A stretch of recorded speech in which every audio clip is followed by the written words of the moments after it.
Good afternoon, ladies and gentlemen. My name's Dave Webb. I work for the Environment Agency as a Fisheries, Biodiversity, Geomorphology team leader, in which I'm involved in catchment partnership initiatives and various natural flood management projects. And this afternoon, I'd like to welcome you to the first roundtable of the Regenerative Surrey programme.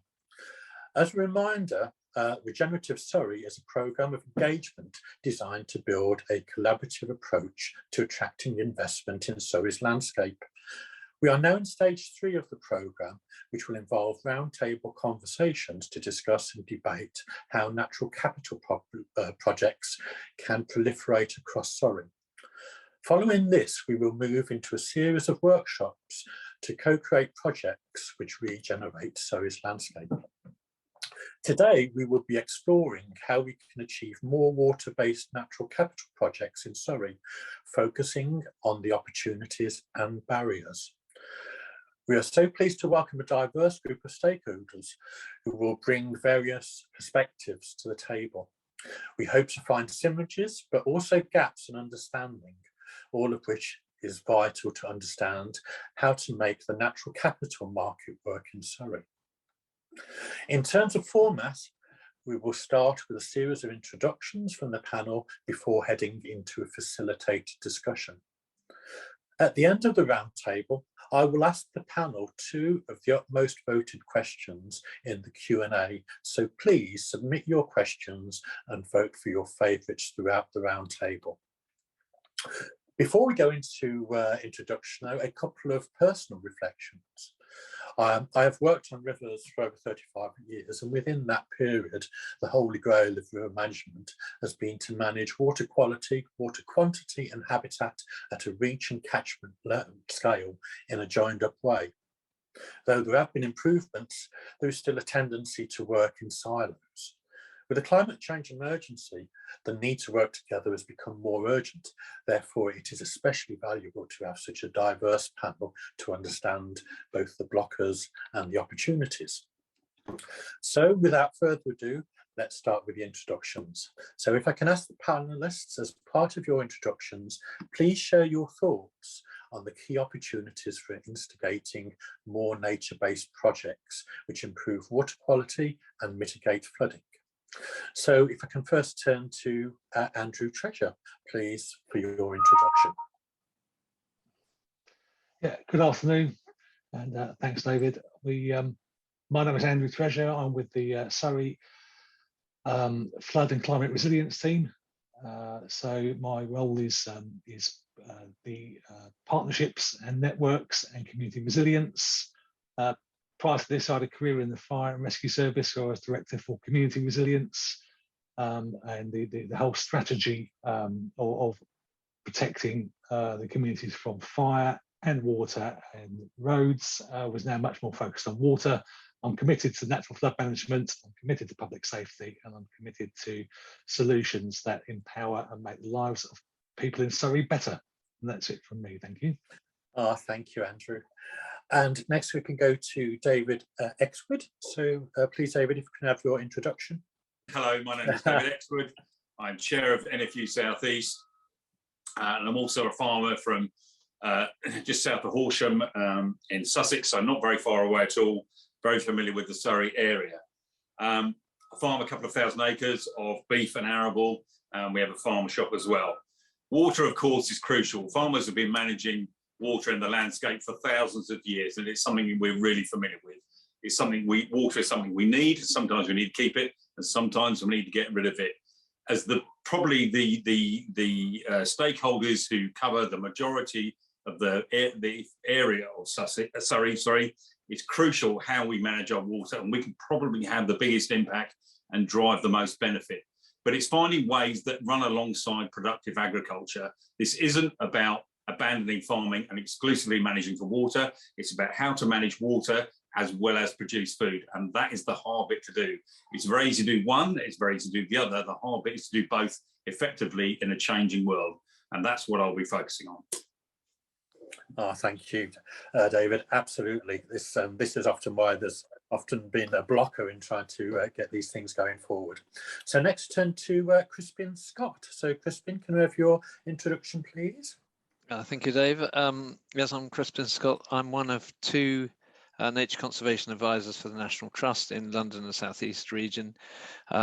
So I work as an advisor to our properties in Kent and Sussex, as well as Surrey. So linked with a whole range of properties. In this case, those in the Surrey Hills and places like Blackdown at the top of the River Way catchment, and then the River Way navigation at Guildford, by way of example. So although I advise on nature conservation, we've got an awful lot going on, a lot around visitors and people management and getting people involved in our communities, but also nationally we have something like, apologies, I haven't got the exact figures in front of me, but something like 500,000 hectares of land and something like 800 farmers and graziers also on our land. So we're doing an awful lot with visitors, but we've got things like cattle grazing some of the floodplain meadows and so on. So there's a lot going on, and we are really trying to focus on involving people in all that we do in our sort of post-COVID renewal strategy. Thank you, Crispin. Certainly how we have our management plans and how that interacts with people is absolutely essential for this going forward. So if I can now turn to Andrew Jamieson. Thanks, Dave. Yes, hello, I'm Andrew Jamieson from Surrey Wildlife Trust, Director of Project Development and Partnerships. I head up a team of project managers delivering projects on our own land holding in the county, on our own nature reserves, but also increasingly on third-party land and working with other landowners.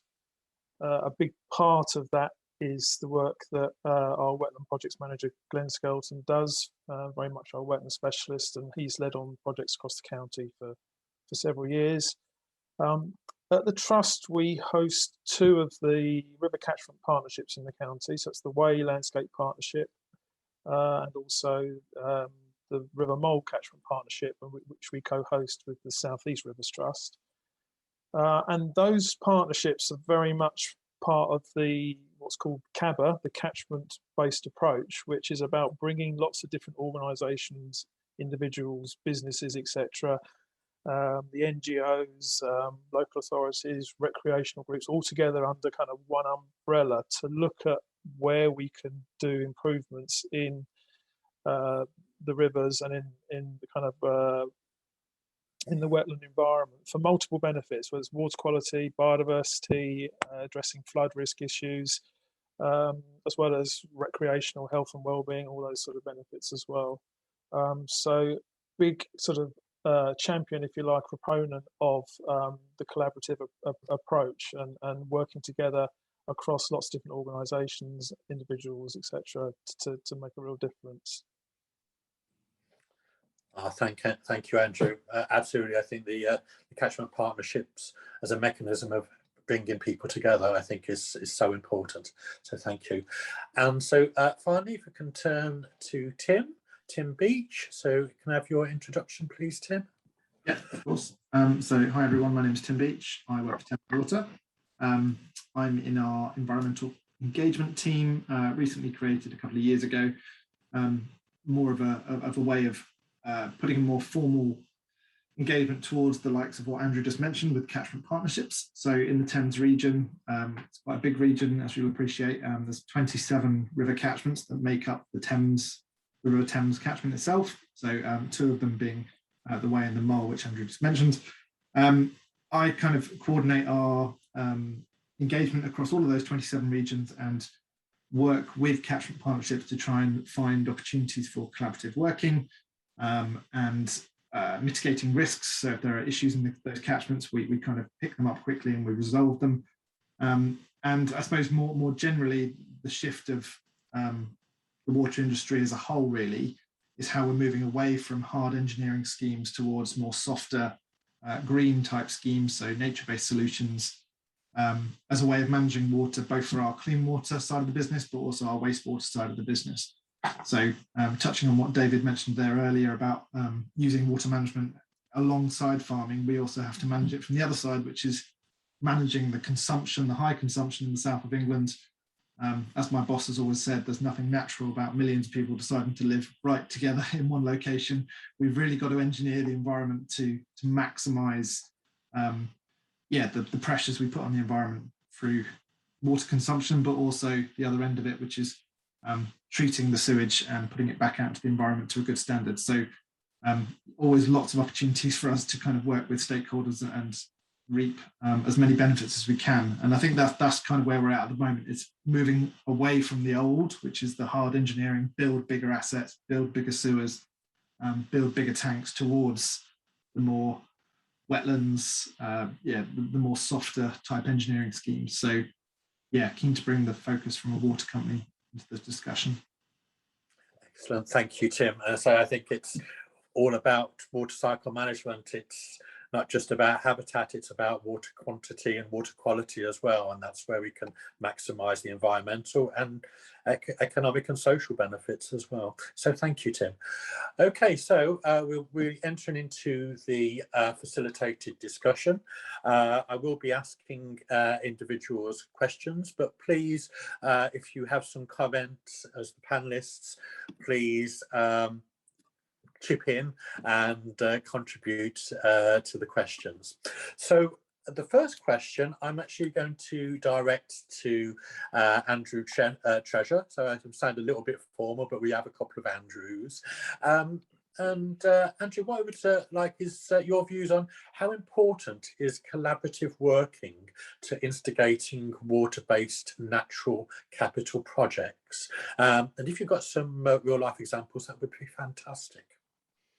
Yeah, certainly. I think from Surrey County Council's perspective, we're the lead local authority and the Flood Risk Partnership Board, which is a requirement of the Water and the Floodwater and Water Management Act.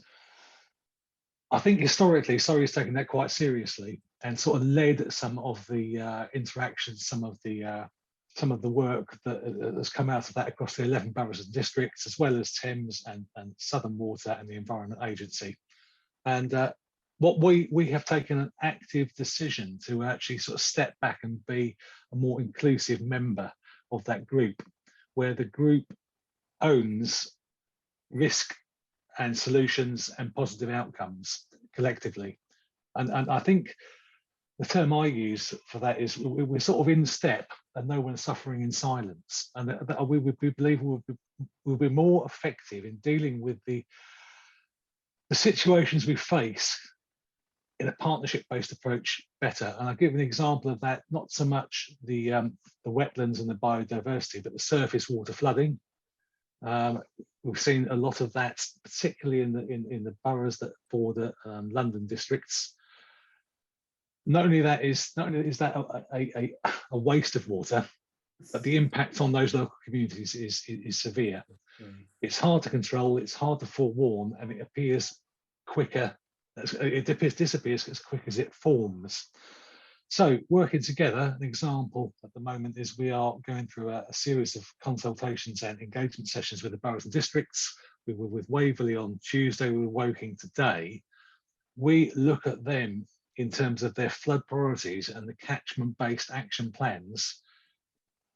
And those started some time ago as an Excel spreadsheet that was so big and unwieldy that it didn't solve anything, through to a more refined version of an Excel spreadsheet that was more manageable, through to individual catchment action plans.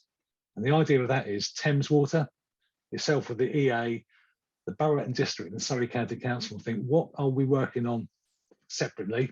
We come together and think, what can we do together?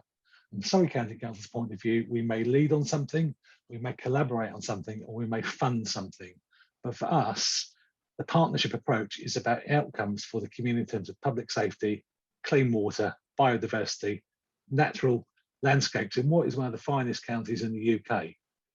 We can't do it alone, and that's where I'm coming from. Excellent, thank you there, Andrew. So if I can just turn to Tim, because obviously surface water drainage for Thames is a massive issue. How have you found working in a collaborative way? What have your experiences have been in that? So yeah, similar as I kind of said in my introduction, I think it's a direction we are very much heading in, and that's probably been a slow transition over the last 10, 15 years, but very fast the last few years. So we have started to dip our toe into trialing these softer type approaches at fixing things like flooding. We've done some big schemes across London, predominantly across London in the past, mainly because they've been driven by councils in London who've been slightly more advanced in this space. But we are finding more suburban and now sort of rural councils are catching up fast. So we have acknowledged that and started making, I suppose, dedicated funding for enabling those type of schemes. So we have a performance commitment as a water company to disconnect or attenuate an area away from our sewer network. So we're funded every 5 years, and in this 5-year period we're in at the moment, we have a target to disconnect 65 hectares away from our sewer network. And we are working with the likes of Andrew and many lead local flood authorities in our region to enable them to do the good work that they do best. So the learning that we've taken over the last 5-10 years is that we probably aren't the best people to do a lot of this green infrastructure. It's often in community spaces, and to be quite frank, we aren't seen as the best organisation to come in and dig up an asset and leave it and walk away. It's better if it's led by a council. It's better if it's led by an environmental organisation. So we would rather be the seed funder for those schemes and hopefully enable them to be delivered through the likes of Andrew and environmental stakeholders and catchment partnerships. So I think we see ourselves as that seed function, really. We know we can. We just need to enable everyone else to be as effective as they can, I guess. No, that is excellent, and it's very reassuring. Having a funded programme is certainly one of the things to get things going. So before I move on from this, certainly in the past, the old issues of liability and maintenance has been definitely a blocker, and I think you almost alluded to that to a degree, Tim, in some of the issues of what do you do with the new asset, as it were, which performs as a flood asset, but is also maybe an amenity or wildlife asset at the same time. So I don't know if anyone's got any thoughts about whether those are still issues, and if they are, what are the mechanisms to overcome them?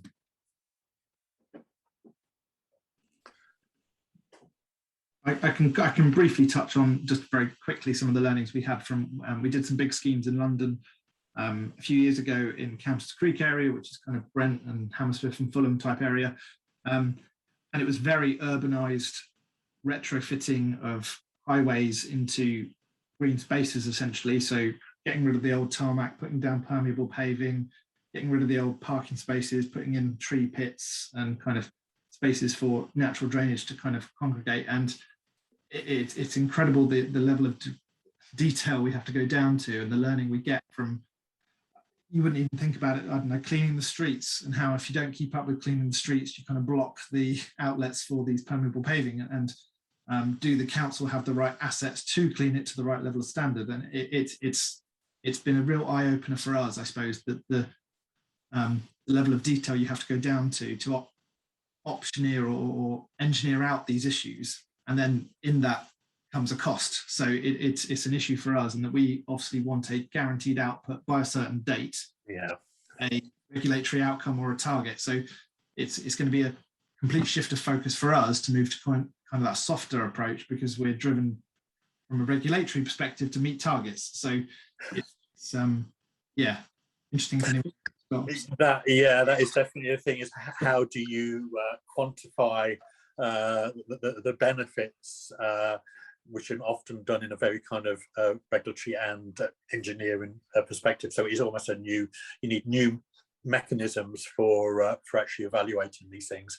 Unless there's anyone who's got any burning comments on that topic, I will move on to the next question, which is very much more looking at the rural side. So I'm going to target this for David Exwood and really ask the question, how can private water-based natural capital projects be designed to appeal for farmers? Well, that's a really good question, because we've obviously come from a historical management, I think, where we had the drainage authorities, perhaps, and the EA, and we've had EU subsidies. So we've had lots of sort of state funding, and really there hasn't been traditionally many mechanisms for private funding. Catchment sensitive farming has introduced a sort of a degree of management, and usually with the water companies, where we're working together to achieve common goals in the catchment, and that's really good. But really the question is, what is private capital going to achieve? What's the gain? Why would they invest in water management in the landscape? And what is the return on that? So as a farmer, I can think of lots of ways that I can improve the water management on my farm. I can do positive things to help.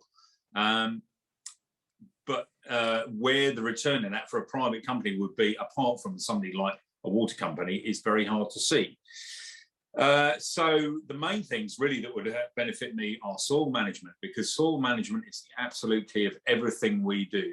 Having good organic matter, so it can either hold water in dry times, or it can drain water in wet times, and having that so there's no compaction, so that the water will infiltrate down rather than wash off the surface. That is probably the #1 thing that farming can do for water management in the catchment area, because that at source, where the rain actually falls before it ever gets to the ditches, drains and the main rivers, is probably the best thing and the biggest area.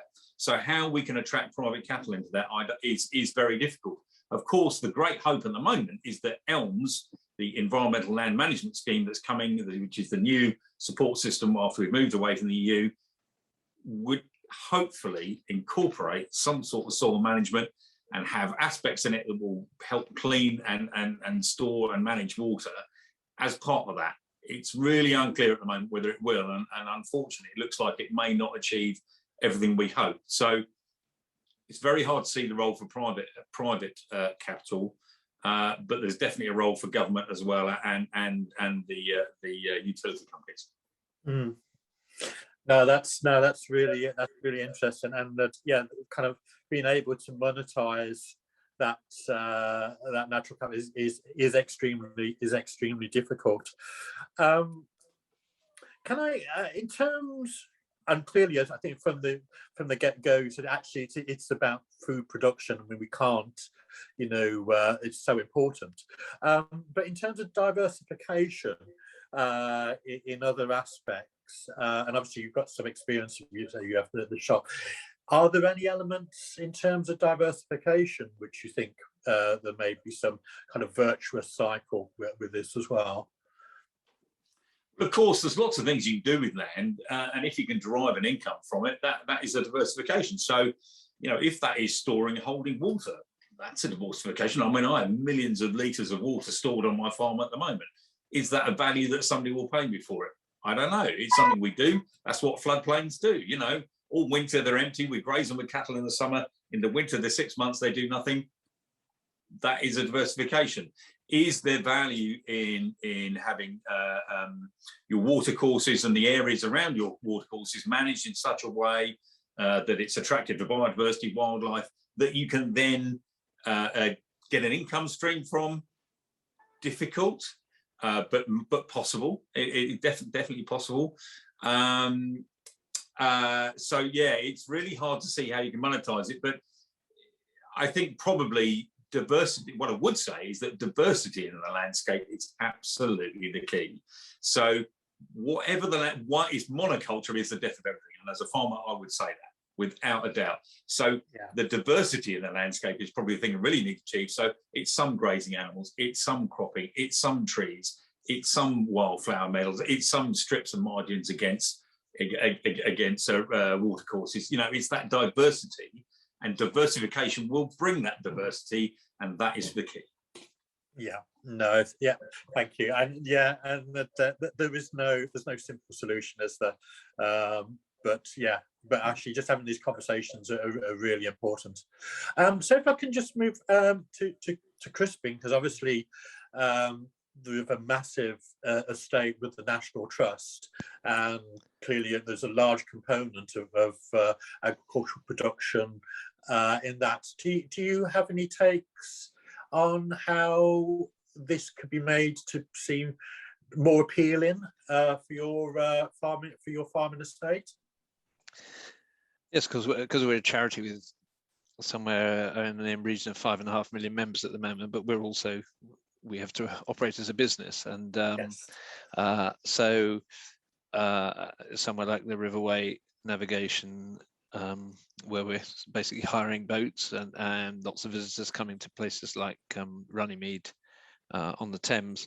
But our sort of key project at the moment is reintroduction of beavers on the upper way on the Surrey-Sussex border, and that was driven by, I suppose, I think it was a desire in the National Trust nationally to have 2 or 3 pilot projects, and we had some very keen rangers there, and the site was quite well suited. You know, it's farmed. We've got cattle grazing there, but it's not intensively farmed for arable crops or whatever. And we had a very good supporters group there who've not only raised money but been our sort of link with the local community. And what's been amazing is that there's basically been no opposition to the project. There's a few local concerns, mainly about almost being too successful about the number of visitors and traffic on narrow lanes and things. So at the moment we're keeping the site a bit quiet, and we want the beavers to settle in, and we want them to be kept quiet, and we don't want sort of local people deluged with visitors.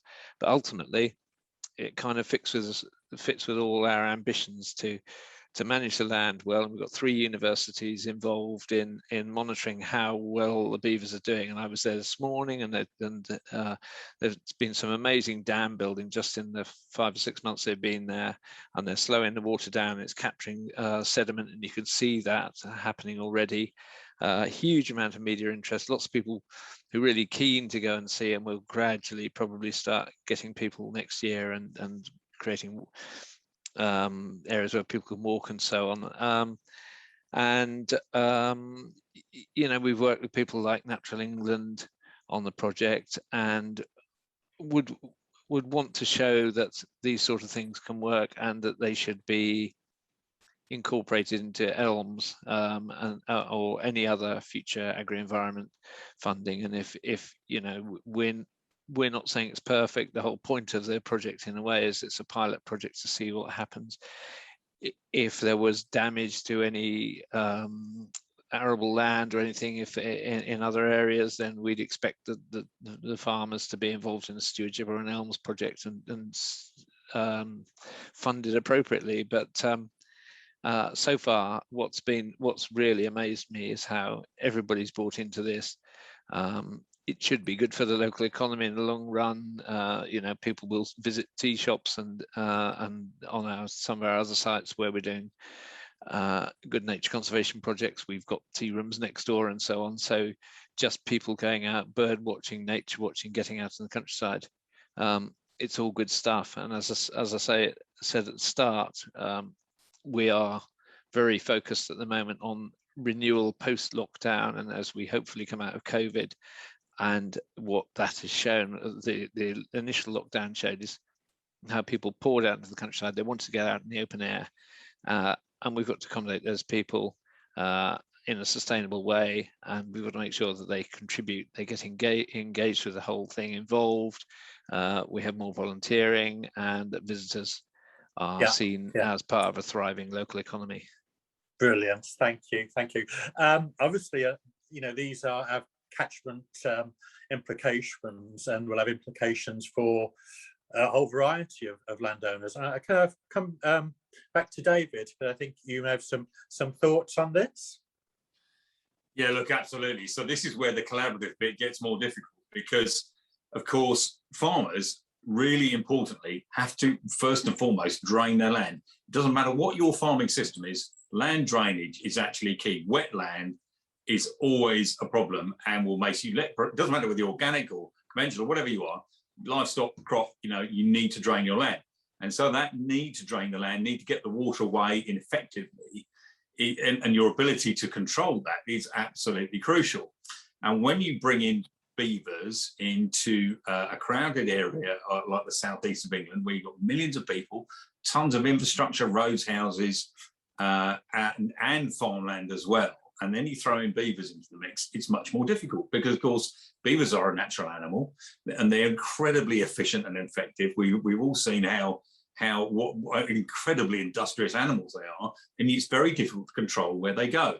And once they're released into the southeast, I think farmers have great concern that they will spread and bring widespread impact across the whole watercourse. They don't just go where you want them to go, will colonise the whole watercourse, and we will be struggling to play catch up with the management of the problems created by releasing beavers in the southeast of England. So look, it's all about collaboration, but actually some of the beavers in particular as a natural management tool definitely are going to create issues.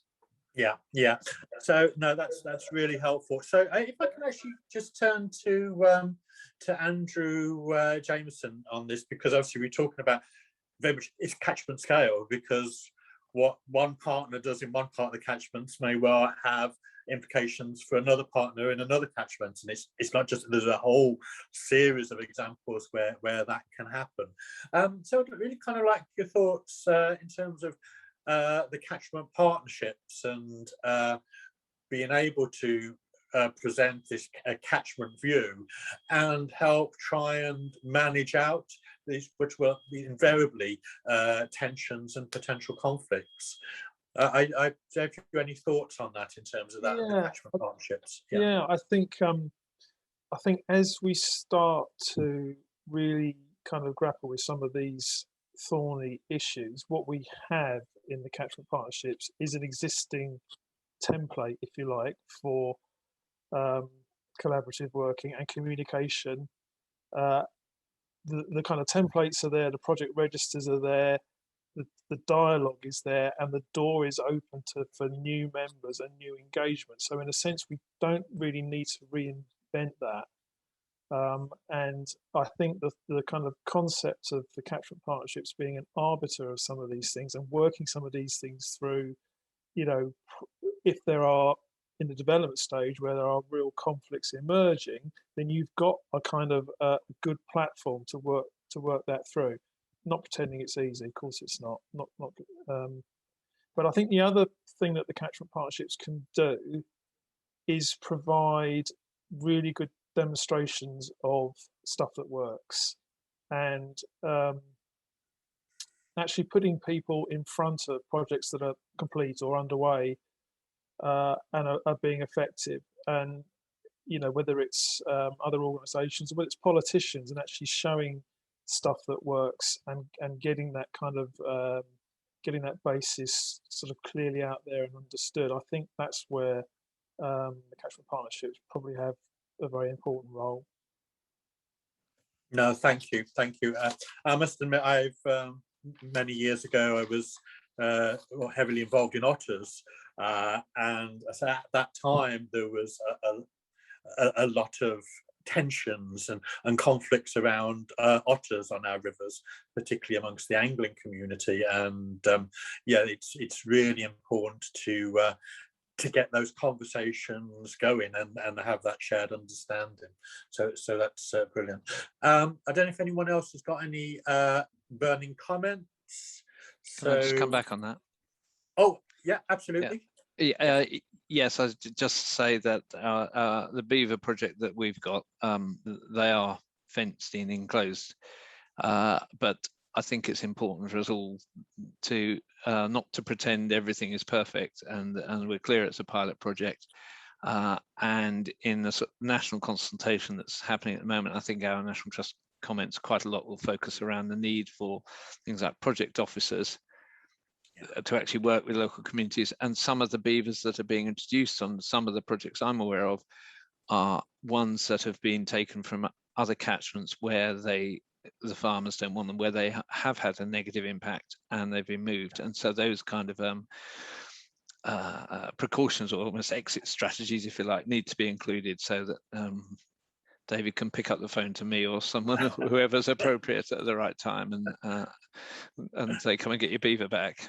But yeah, we're on quite a steep learning curve here, and it's quite interesting how we're going to resolve these things. But of course, they do also hold water back, so which is not always a bad thing when it comes to a drought in the middle of summer. And Dave, could I just come in there? I happen to farm all around Net Estate and the Great Rewilding Project, which has obviously had a go with releasing beavers, and it's really interesting how, you know, one very different type of land management in a landscape and another very different type of land management adjacent to each other in the same landscape. There are lots of challenges in learning to work together, and it does create a lot of tension and issues if you're really not you're not collaborating. And so this is this key thing is that how you do natural capital projects that bring benefit, but that in a way that don't cause big problems too. So there's lots of possibilities, but it does need thinking through. And what you cannot have is one party going from one direction and leaving everybody else behind. Yeah, no, absolutely. And I think this is about, you know, the secret of the partnership and the collaboration. It is actually about understanding the full consequences, both positive and negative, because this is the old thing with rivers. They are actually connected systems, and you can't do something in isolation without an impact. But at the same time, a lot of it is about talk about water. It's about trying to have the water ideally in the right place at the right time, and using natural systems to do this. So I'll move on to the next question, which is very much about these water-based projects, and how do we help prioritize these projects to actually ensure that we do have the right amount of water in the right space. So I'm going to go back to Andrew Treasure, whose very much role has been very much about trying to get the right amount of water in the right place. And have you initially kick up with you, Andrew, about prioritisation and how we can be more effective in this to actually deliver the right outcomes, but also manage some of these tensions and conflicts? Thank you, Dave. That's a very good question. I think managing conflicts and priorities is a really, really difficult task right now. I take David's point earlier about working together, or the danger of working in isolation, because the risk we have is good intentions working alone, or good intentions that are enacted hastily, can have consequences further down the road, often unforeseen, and with no ill intent. It's very hard to unpick the damage, especially when you're talking about large capital investment. But in terms of priorities, it depends where you're sitting on priorities. So from Surrey County Council position as the lead local authority, we are looking at preventing flooding within communities, particularly dwellings, people's homes. A flood event involving your home is either one above or one below a burglary. It's an invasion of your privacy, and it leaves people traumatized, has long-term mental health effects. We have to keep the road network running, which is a difficult feat. It's a large catchment area in itself. The urbanisation, the tarmacking of the southeast creates problems to do with land drainage, holding water. It creates problems for farmers with water runoff. And we've got to keep the infrastructure and organisation and the actual well-being, the financial well-being of the county moving as one of the biggest contributors of the economy nationally. So I don't think I can answer the question, because it depends where you sit. But I think what we're doing within Surrey, and Surrey County Council has over the years come under criticism, and it still does, depending what your experience has been. But I would say that Surrey is much more forward-looking and much more into engaging with catchment groups, partnership groups, networks, and our other risk management authorities, particularly the EA and Thames. We've got some very good relationships with them now, and the boroughs and districts. And I think I won't give an example of what our priorities are, because it just depends where you sit. So public safety and the economy comes first, very closely followed by nature, biodiversity, and sustainability, because without that, you haven't got the former. But what we have done within Surrey is, I've worked for Surrey County Council for 32 years. There was talk of County Hall moving 32 years ago. It happened last year. The chief executive and the leader of the council are really very forward-looking and all about community engagement and positive outcomes for our communities. That's large, small, so borough, district, town councils and parish councils. So it feels like I'm dodging the question. where you sit. I suppose for us, it's to divide it fairly and spend that money wisely. So I'll give two examples. The River Thames scheme committed £270 million to that. So significant investment. There's a long lead-in time to that. And what we want is positive outcomes to do with fluvial flooding, based on history of what happened in the Thames over the last sort of 10 or 15 years. We're committed to £33 million on lesser projects over the next 10 years, which is all about swales, rain gardens, tree pits, planting trees to reduce carbon, but also to assist with flooding. So some of this is more forward-looking than where we have been.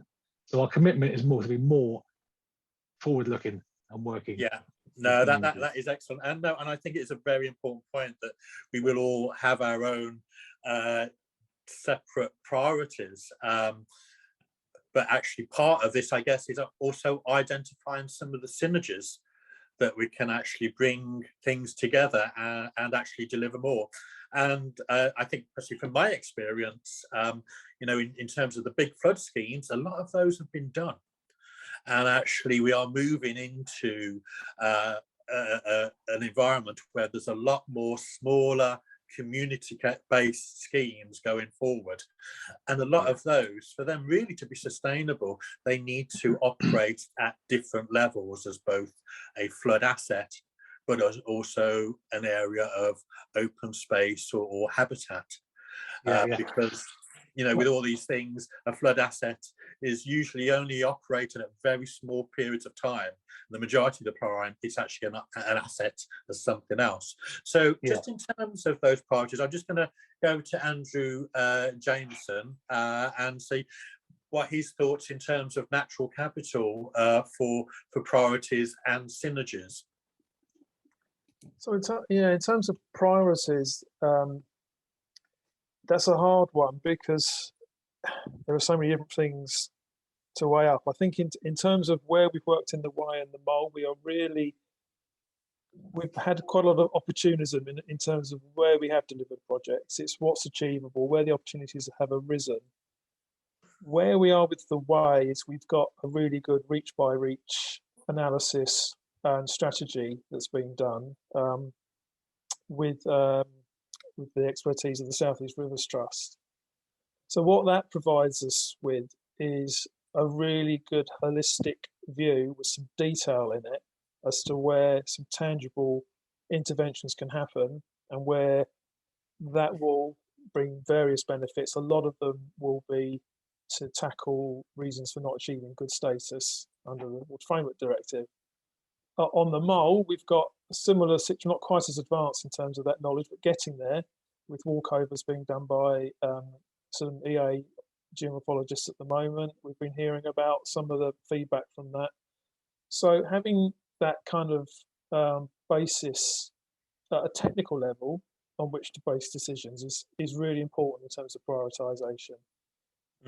When you bring in all the other stuff, it gets more tricky. What community wishes there might be, what other kind of land ownership issues there are. There's a whole sort of raft of kind of filters you have to put on top of that. So that's kind of what we're faced with trying to balance all of those things. But the thing is it's got to be based on sort of real data and some things that are monitorable as well. You've got to be able to make changes and then be able to monitor the impact as well. No, brilliant. Yeah, no, absolutely. I think, you know, that synergy, identifying those synergies, a lot of it is based on what data we have available, and to actually identify those potential win-win situations and get us away from that siloed approach. But it is, yeah, if it was easy, it would have been done already. so I'm going to start moving towards the end of the session, and we're going to come down to some of the nitty gritty and talk about money and funding. And that clearly the water environment needs, with the pressures that we have with growth, climate change, it needs more investment.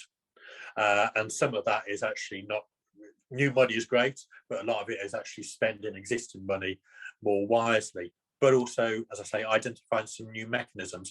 So we've talked a little bit, and I know David had mentioned about elms as well, but it'd be useful kind of if anyone has any thoughts on other mechanisms, for instance, biodiversity net gain. In fact, what I'll do, and so Andrew, I think since I've got you there, I don't know if you've had any thoughts or any discussions around biodiversity net gain and how potentially that may work in Surrey. Yeah, we've watching biodiversity net gain, a lot of interest and already kind of quite involved in actually trying to use some of the metrics that have come through from DEFRA on how you actually can implement schemes around the concept of biodiversity net gain in advance of it, in anticipating that it will become a requirement through the planning system. In terms of wetland stuff, we've been working with a farmer in the mole catchment specifically on a project on his farm, really kind of doing the initial mapping and using some of those metrics to analyse how a small stream could be re-meandered, reconnected to the floodplain, create some more wetland habitat, and then link into some other terrestrial habitat creation as well. So we're really quite interested and optimistic about the possibilities that biodiversity net gain unlocks across the board environmentally. And in terms of the wetland aspect, yes, it's an interesting one. It's not clear yet how applicable it will be, but we're kind of looking at the moment. And yeah, so we'll see. Oh, that's excellent. If I can just move over then to David, and maybe with your NFU hat on as well, and as to whether you're able to say anything regarding from the NFU in terms of biodiversity net gain and potential opportunities for the farming community. Well, the opportunities are where there is synergies and where there's crossover and where solving one problem will solve another.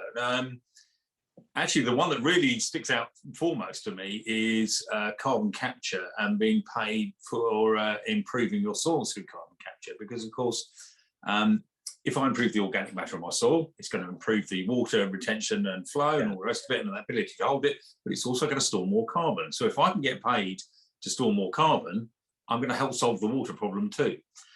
In a similar way, yes, absolutely. Where I can be paid for biodiversity net gain and which will also improve the water cleanliness and management, that will work too. So those are two, definite sources of funding that will help solve the water problem, but also bring money in by another route. Yes. That's without going to elms.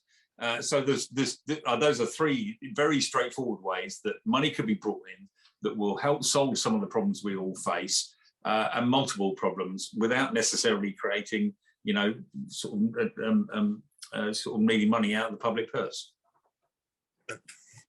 That's what. Do you think, David, that the farming community has the data? Could we talk about kind of these synergies? You're doing one thing, but you're having benefits for something else. Do you think the farming community kind of has that data, that knowledge to fully understand some of those opportunities? undoubtedly the most forward-thinking farmers do and are desperately trying to do all the sort of analysis and study and data recording and capture to get a benchmark, get a base benchmark of where they're at. Soil carbon, soil organic matter is a classic example. It's hugely difficult to measure soil organic matter and have a reliable year-on-year repeatable test of soil organic matter. We all know it's a good thing. Soils, and a lot of soils are degraded, and a lot of soils could be an awful lot better. But there is how you get a baseline in and then say, okay, if you increase your soil organic matter from 3% to 4%, you will have achieved this and you will be paid that. Are very, very difficult, but people are doing it. And look, we are testing all our fields for soil organic matter. It may not be perfect, but it's giving us a baseline to start from. So yes, absolutely. And then when you run that alongside the sort of net zero aspect of how my farming system and how that impacts on everything as well, there's tons of data there. Yes, we're capturing it. The majority of farmers understand what they need to do and where they need to be at. There will be many that don't, but there are many that will, and there are many forward-thinking farmers in Surrey you can work with. Oh, that's fantastic. I guess it's really kind of having those case studies, having those champions to help support. But I think that's absolutely fascinating. That actually, and it's so obvious. It's all about the soil. I have my little allotment. Which, it's the same thing. Yep. But thank you. No, that is absolutely, that is absolutely fascinating. So in terms of money, I can turn to Tim as well with Thames Water, because obviously you, in some respects, it's both almost like a developer, do a lot of big infrastructure projects, as well as a potential beneficiary of planning and such like. So I don't know if in terms of investment and funding, where you think potentially we're going for the future for Thames. Yeah, unsurprisingly you came to me to talk about money. So yeah, it's like I said, it's kind of the direction we're heading in, to kind of move away from the kind of direct outputs for a project. So the likes of what David was saying there, like, should we start funding farmers to increase their soil organic content? Does that, and what impact that has on retention within the water, and then does that have a benefit to flooding, and then we can kind of quantify what that might be. It all has to come back to an output for our customers. Customers won't pay for they pay their bills and they have to get a dedicated output for it. So we are trialing 3 catchments at the moment. So in our region we have out of the 27 we're trialing 3. So we are investing in the Chess, the Crane and the Even Load. So those 3 aren't in Surrey, but just kind of as a perspective. And each of them are being sort of cash injected with 3 million each. And we are working with the catchment partnerships, so that funding goes to the catchment partnership to trial a huge amount of, a huge variety of schemes really, to try and quantify or link all the softer type engineering, the swales, the kind of river restoration type work, and how we can quantify that against our outputs, which will be things like reducing flooding at X number of properties, or SUDs, like I mentioned before. So this 65 hectare target. So really it's about how we can translate softer means into the dedicated outputs that we as a water industry are sort of regulated by. In the future, we expect those 3 trials to be successful, and they are being delivered over the next 4 years. Depending on their success, we will roll out more of those, what we call them smarter water catchments. So we will look to prioritise our remaining 24 river catchments and determine how much we need to invest in each of them. And it will probably be a different scale. It won't probably be 3 million each. It will probably be differing scales depending on the need. But really it'll be linked to what's our business need, where's the need for investment. So we're doing a lot of work at the moment to figure out what is that need, and then hopefully we'll have a trial that will have delivered outcomes that we know what we're going to get from our investment in the future. So it's kind of early days, I think, but we are very much heading in that direction with the likes of this trial, to give cash injections to partnerships. Yeah, Thank you. No, that's brilliant. It's really comforting to see it's gotten some space to do some innovation and working with landowners and communities to look at ways of how to kind of join these different objectives together. Now, that's the end of the facilitated discussion. I think we're now going to the two most popular questions.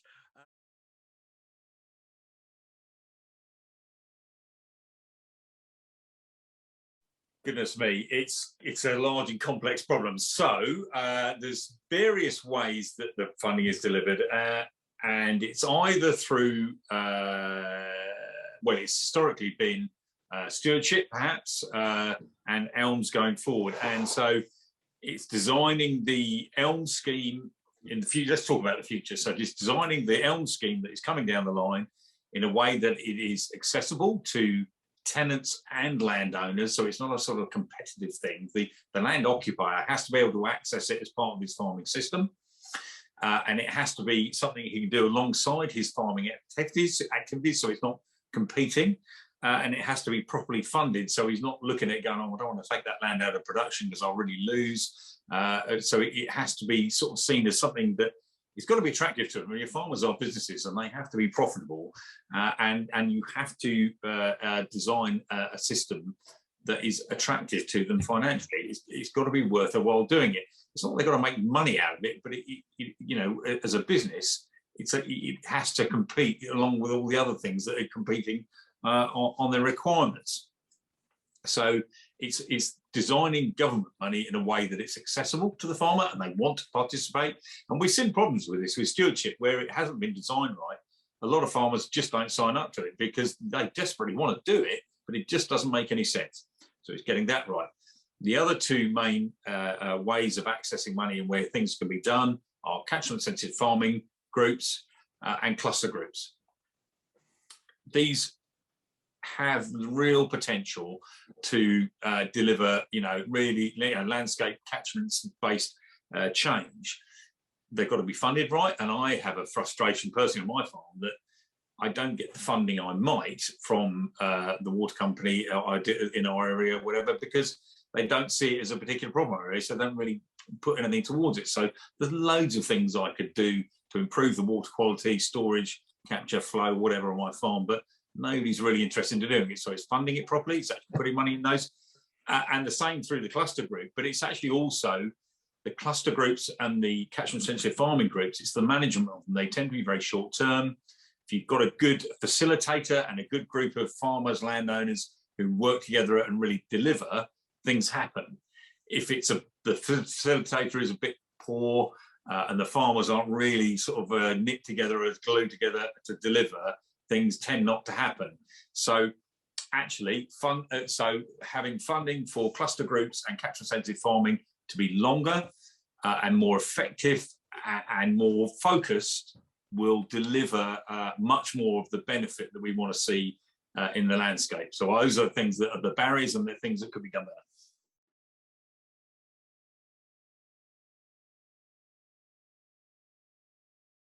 The agri-environment funding generally, stewardship in the past and elms in the future mainly, are essential for the sort of ongoing annual management of a lot of our sites, and some are done in hand by us and our rangers, and the stewardship agreement or elms in future is with our tenant farmer. Yes, I think at the moment it's essential. I think they've been okay stewardship so far. I think it needs more focusing and targeting in wildlife terms, perhaps on individual species or more specific management of habitat. But yes, it needs to address all those other issues of water, carbon, waste management as well, for that matter. Going back to the example of our beaver project, but lots of other things we're doing, we're talking with the likes of Natural England at the moment and trying to make sure that some of these pilot projects are really good and that we learn a lot from it. And I suppose, actually going back almost to the previous question, that one of the issues that we have to look at is arguments like around things like food security. You know, we're doing on a lot of our land, we're doing nature conservation, but we're also doing farming, or our tenants or our graziers are doing farming, but it's not always intensive farming, and it's that balance between all the issues of public access, of landscape, of nature conservation, water, soils, carbon, on top of producing good quality food.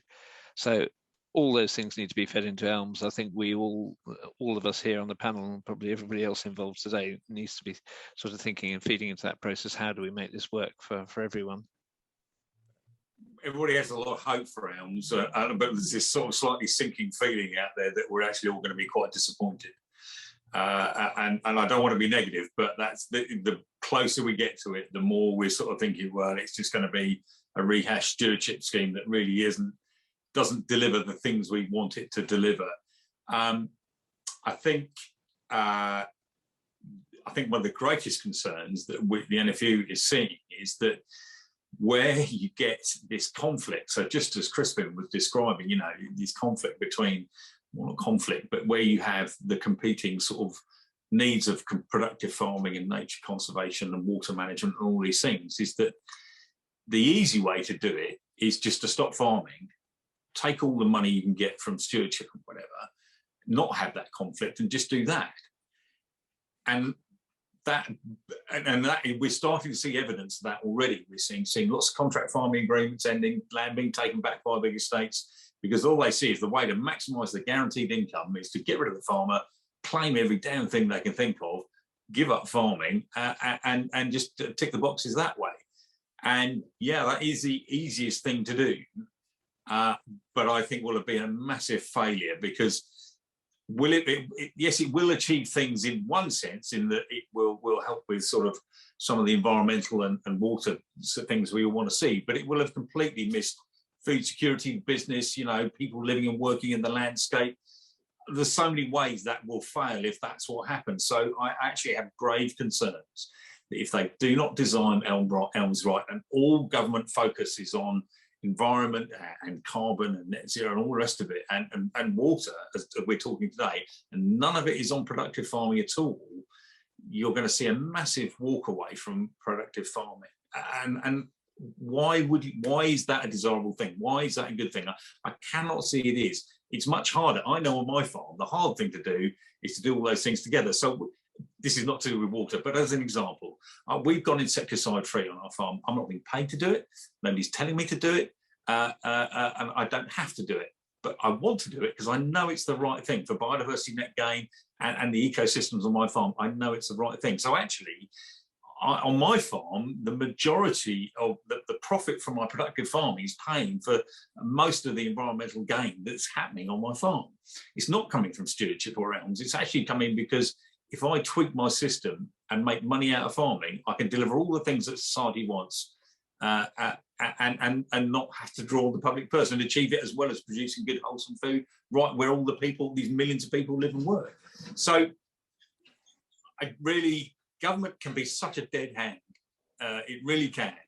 And it's somehow having the imagination and the will to do what's right and what works, you know, to get both things right as well. Brilliant. No, thank you, David. And I think that is something really we all really need to reflect on. So we're pretty much done for this session. I'd like to thank everyone, both who contributed and who has attended. I found it absolutely fascinating discussion. Some of the key points, obviously a lot of this is about scale and understanding that actions in one place can impact on someone further downstream or even upstream. And so collaboration is essential, but it's not just working in a collaborative way, it's shared understanding. So we don't have some perverse results or perverse outcomes from actions which have been undertaken with the best of intentions. I think a lot of this is also about understanding those shared priorities and the synergies that are that can occur in terms of productive farming and soil, and that's one of the big things. It's all about the soil and potentially the carbon capture. A lot of this though is also going to be driven by understanding data and how the systems work, how the catchments work, and there are always going to be slightly different takes, but it's actually bringing it together to help that shared understanding. Investment, there are different opportunities, but I think a lot of this is looking for innovation as well. We do know there are new things coming down the line, new opportunities, but they may not be the silver bullet that we're looking for. And I think David's wife's words at the end really flagged that up.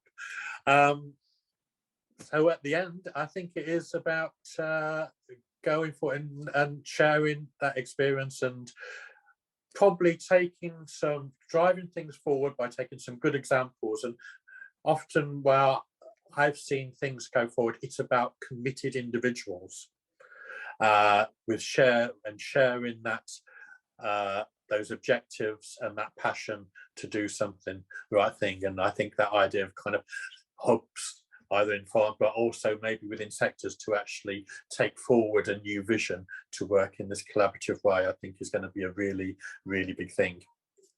So absolutely fantastic. I don't think I've done the discussions justice, but we do need to move on. And so the next roundtable within the Regenerative Surrey programme will take place in 2 weeks' time on November the 4th. And it will explore how farmers and land managers can use emerging technologies to manage their land more regeneratively.